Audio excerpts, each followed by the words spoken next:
রাজ্যের বর্তমান বনমন্ত্রী তথা প্রাক্তন খাদ্যমন্ত্রী জ্যোতিপ্রিয় মল্লিকের ঘনিষ্ঠ নেতা শেখ শাহজাহানের বাড়িতে শুক্রবার সকালে তল্লাশিতে যেতেই ইডি আধিকারিকদের উপর চড়াও হয় তার অনুগামীরা। এমন ঘটনার হাত থেকে বাদ যাননি সংবাদ মাধ্যমের কর্মীরাও। ভাঙা হয় ক্যামেরা ও তাদের গাড়ি। তবে এদিন এমন খারাপ ঘটনা ঘটার ফলে তল্লাশি অভিযান তো দূরের কথা, শেষ পর্যন্ত এলাকা ছাড়লেন ইডির আধিকারিকেরা। কেন্দ্রীয় বাহিনীর জওয়ানরা থাকলেও তারা সেভাবে পাল্টা কিছু করেনি।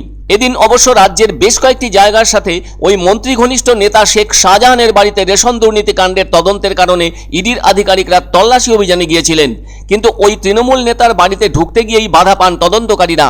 ইডির আধিকারিকদের প্রহিত করতে এগিয়ে আসেন তৃণমূল নেতার অনুগামীরা।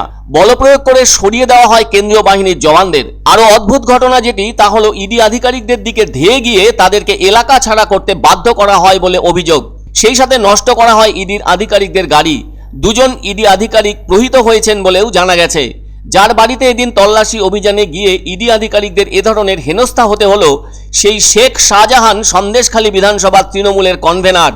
এছাড়াও এই নেতা উত্তর 24 পরগনার জেলা পরিষদের মৎস্য ও প্রাণী সম্পদ বিভাগের কর্মাধ্যক্ষ। ফলে তার সন্দেশখালী সার্ভেরিয়ার বাড়িতেই এদিন উপস্থিত হয়েছিলেন ইডির আধিকারিকেরা।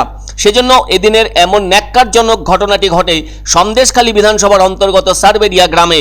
যারা তাদের উপর চড়াও হন তারা সকলেই স্থানীয় নেতা শাহজাহান অনুগামী বলে পরিচিত। এদিন সকাল 7:40 নাগাদ সন্দেশখালী বিধানসভার সার্ভেরিয়া গ্রামের বাড়িতে তল্লাশির জন্য উপস্থিত হয়েছিলেন ইডি আধিকারিকেরা। এদিন ইডির ওই তল্লাশি অভিযানে ছিলেন 5 জনের একটি প্রতিনিধি দল। বাড়িতে কেউ না থাকায় গেট ও দরজা ভাঙার চেষ্টা চালান আধিকারিকরা বলে অভিযোগ তৃণমূল নেতা ও তার অনুগামীদের। আর তারপরই নাকি উত্তেজিত জনতা এসে ঘিরে ফেলে ইডি আধিকারিক ও সংবাদ মাধ্যমের কর্মীদের বলে জানা যায়, যার ফলে একাধিক সংবাদ মাধ্যমের কর্মীরাও প্রহিত হন। আসলে রেশন দুর্নীতি তদন্তে বছরের শুরুতেই উত্তর 24 পরগনার ওই গ্রামে সাঁড়াশি অভিযানে নামে ইডি। এদিকে জ্যোতিপ্রিয় মল্লিকের ঘনিষ্ঠ বলে পরিচিত 2 তৃণমূল নেতার বাড়িতে পৌঁছে যায় ইডি। একটি হলো বনগাঁ আর অন্যটি হলো সন্দেশখালী। তবে সন্দেশখালীতে যে ঘটনা ঘটলো তা সাম্প্রতিক সময়ে সেভাবে দেখা যায়নি।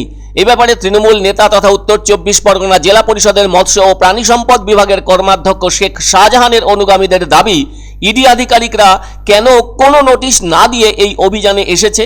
তাদের অভিযোগ, বিজেপির কথা মতো ইডি আধিকারিকরা এভাবেই অভিযান চালাচ্ছে। এদিকে বছরের শুরুতেই ইডি আধিকারিকরা তাদের অভিযান চালাতে গিয়ে এমন খারাপ ঘটনার মুখে পড়বেন সেটা তারা ঘুণাক্ষরেও ভাবেননি। এছাড়াও এদিনের ওই অভিযানের ঘটনা জানতে সংবাদ মাধ্যমের কর্মীরা আসলেও তাদের ওপরও যেভাবে চড়াও হওয়ার ঘটনা ঘটেছে সেটাও ঘটানো কোনোভাবেই উচিত হয়নি ওই শেখ শাহজাহানের অনুগামীদের পক্ষ থেকে বলে অনেকেরই অভিমত। যারাই এমন ঘটনার কথা শুনছেন তাদের পক্ষ থেকেও বলা হচ্ছে এটা অনুচিত কাজ হয়েছে। তারা কেউই চোর ডাকাত নন যে রাহাজানি করতে ঢুকবেন কারো বাড়ি।